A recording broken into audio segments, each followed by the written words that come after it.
Freddy. I'm Freddy. I'm Freddy. I'm Freddy. Freddy.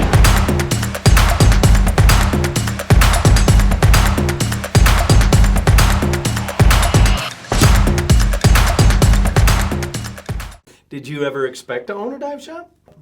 I never did. I never thought I was going to own a dive shop. All my life, I loved scuba diving, and I really did think there would be something with the underwater world that I would do. I wanted to be a marine biologist at one point, and that kind of went by the side. But I always loved diving. I was always passionate about it, but I didn't really think I'd own a shop.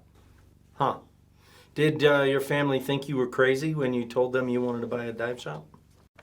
Crazy like a fox maybe. It's funny because every single person that knows me, family or friends, they said that is absolutely the perfect thing for you. So you've been into it your whole life up to this point. You got yourself a dive shop. And has your view of the dive world changed since you bought the shop? A little bit, really, because before when you look for a product, you just looked in a very small number of them, but now I see all of them. So the world of products is so much larger than I originally thought.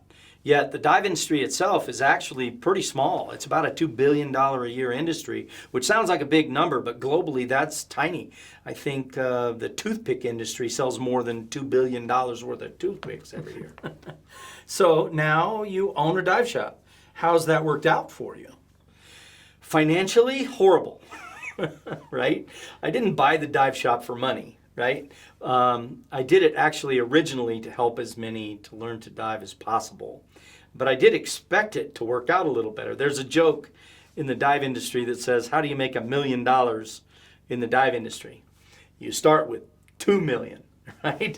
So it hasn't worked out great that way, but it did turn into the ability to share my passion with people.